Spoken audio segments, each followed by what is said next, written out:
Hey all, welcome to another mini vlog. It's been a very long time since I uploaded the video. ಈಗ decide ಮಾಡ್ಕೊಂಡು ಬಂದಿದ್ದೀನಿ ಸ್ಟ್ರಾಂಗಾಗಿ at least long video ಫಾರ್ಮ್ಯಾಟಲ್ಲಿ ಹಾಕೋಕ್ಕಾಗಿಲ್ಲ ಅಂತಂದರೆ short videos ಆದರೂ ರೆಗ್ಯುಲರಾಗಿ post ಮಾಡೋಣ ಅಂತ. I hope ಇದನ್ನು ನಾನು ಕಂಟಿನ್ಯೂ ಮಾಡ್ತೀನಿ ಅಂತ. ಓಕೆ, ಇವತ್ತು ಒಳ್ಳೆ ದಿನ ಅಂತಲೇ ಶುರು ಮಾಡ್ಕೊಳ್ತಾ ಇದ್ದೀನಿ. ಶಿವರಾತ್ರಿ ಆಗಿರೋದ್ರಿಂದ ಪೂಜೆನ ನಮ್ಮ ಅತ್ತೆ ಎಲ್ಲ ಮಾಡಿ ಮುಗಿಸಿದ್ರು. ಸೊ ನಾನು ದೇವ್ರಿಗೆಲ್ಲ ಕೈ ಮುಗಿದು ಮನೇಲಿ ಎರಡೆರಡು ಥರ ಅಡುಗೆ ಆಗ್ತಾಯಿದೆ. ಆ್ಯಕ್ಚುಲಿ ನಾವು ಡಯಟ್ ಮಾಡ್ತಾ ಇರೋದ್ರಿಂದ ನಮ್ಗೆ ಒಂಥರ ಆ್ಯಂಡ್ ಮಿಕ್ಕಿದವ್ರಿಗೆಲ್ಲ ಒಂಥರ. ಸೊ ಇದು ಉಪ್ಪಿಟ್ಟು. ಇವತ್ತು ಶಿವರಾತ್ರಿ ಆಗಿರೋದ್ರಿಂದ ಈರುಳ್ಳಿ ಬೆಳ್ಳುಳ್ಳಿ ಇಲ್ಲದೆ ಇರೋವಂತಹ ಫುಡ್ಡೇ ಮಾಡ್ತಾ ಇರೋದು. ಎನಿಹೌ ಉಪ್ಪಿಟ್ಟೇ, ಬಟ್ ಇದು ಮಿಲೆಟ್ಸಲ್ಲಿ ಮಾಡಿರೋ ಅಂಥದ್ದು, ಇನ್ನೊಂದು ರವೆ ಹಾಕಿ ಮಾಡಿರೋ ಅಂಥದ್ದು. ಸೊ ಅಡುಗೆ ಎಲ್ಲ ಮಾಡಿ ಮುಗಿಸಿ ನಾನಿವತ್ತು ಉಪವಾಸ. ನಾವು ಹೊಸ ಮನೆ ಕಟ್ಟಿಸ್ತಾ ಇರೋದ್ರಿಂದ ಆ ಕೆಲಸ ಎಲ್ಲಿವರೆಗೂ ಬಂದಿದೆ ಅಂತ ನೋಡ್ಕೊಂಡು ಹೋಗೋಕ್ಕೆ ಅಂತ ಅಲ್ಲಿ ಕೂಡ ಬಂದಿದ್ದೀವಿ. ಅದನ್ನು ಮುಗಿಸ್ಕೊಂಡು ಅಲ್ಲಿಂದ ಇನ್ನು ಸ್ವಲ್ಪ ಕೆಲಸ ಇತ್ತು. ಸೊ ಅಲ್ಲಿಗೆ ಅಂತ ಹೊರಟ್ವಿ. ಆ ದಾರಿ ಮಧ್ಯದಲ್ಲಿ ಎಳ್ನೀರು ಕುಡಿಬೇಕು ಅಂತ ಅನ್ನಿಸ್ತು.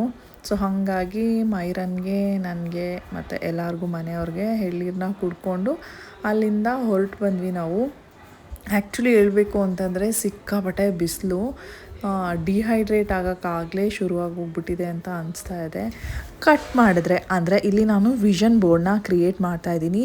ಲೆಟ್ ಮೀ ನೋ, ನಿಮಗೇನಾದರೂ ಇಂಟ್ರೆಸ್ಟ್ ಇದ್ದರೆ ಇದ್ರ ಬಗ್ಗೆ ನಾನು ಇನ್ನೊಂದು ವೀಡಿಯೋ ಸಪ್ರೇಟಾಗಿ ಮಾಡಿ ನಿಮ್ಮ ಜೊತೆ ಶಾರ್ಟ್ಸಲ್ಲಿ ಶೇರ್ ಮಾಡ್ಕೊಳ್ತೀನಿ. ಸೊ ಇದೆಲ್ಲ ಮಾಡಿ ಮುಗಿಸೋ ಅಷ್ಟರಲ್ಲಿ ಸಂಜೆ ಆಗಿತ್ತು.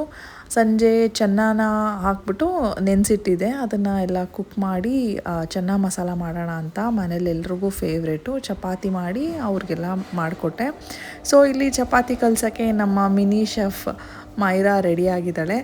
ಊಟ ಎಲ್ಲ ಮುಗಿಸ್ಕೊಂಡು ನಾವು ದೇವಸ್ಥಾನಕ್ಕೆ ಬಂದ್ವಿ ಪೂಜೆ ಮಾಡ್ಕೊಂಡು ಹೋಗೋಣ ಅಂತ. ಅಲಂಕಾರ ಅಂತೂ ತುಂಬ ಚೆನ್ನಾಗಿ ಮಾಡಿದರು. ಹಾಗೆ ಒಂದು ಸಣ್ಣದಾಗಿ ವಾಕ್ ಹೋಗೋಣ ಅಂದ್ಬಿಟ್ಟು ಅಲ್ಲೇ ಮನೆ ಹತ್ರ ವಾಕ್ ಮಾಡಿಕೊಂಡು, ಆ್ಯಂಡ್ ನಾವು ಟಾರ್ಗೆಟ್ ಇಟ್ಕೊಂಡಿದ್ದೀವಿ ಅಟ್ಲೀಸ್ಟ್ 5,000 to 6,000 ಸ್ಟೆಪ್ಸ್ ಆದರೂ ಎವ್ರಿ ಡೇ ನಾವು ಹಾಕಬೇಕು ಅಂತ. ಸೊ ಹಾಗಾಗಿ ವಾಕ್ ಕೂಡ ಮಾಡಿಕೊಂಡು ಮನೆ ಹತ್ರ ಬಂದ್ವಿ. ಇವತ್ತಂತೂ ಇಂಡಿಯಾ ಪಾಕಿಸ್ತಾನ್ ಮ್ಯಾಚ್ ನಡೀತಾ ಇತ್ತು. ಮಕ್ಕಳು ವೆಯ್ಟ್ ಮಾಡ್ತಾಯಿದ್ರು, ಇಂಡಿಯಾ ಅಂತೂ ವಿನ್ ಆದರೆ ನಾವು ಪಟಾಕಿ ಹೊಡಿಲೇಬೇಕು ಅಂತ. ಸೊ ಹಾಗಾಗಿ ಸ್ವಲ್ಪ ಸ್ಟಾಕಲ್ಲಿತ್ತು ಮನೆಯಲ್ಲಿ, ಅದನ್ನೇ ಮಕ್ಕಳ ಕೈಲಿ ಹೊಡಿಸ್ತಾ ಇದ್ದೀವಿ ಪಟಾಕಿನ. ಇದು ಇವತ್ತಿನ ವ್ಲಾಗ್ ಆಗಿತ್ತು.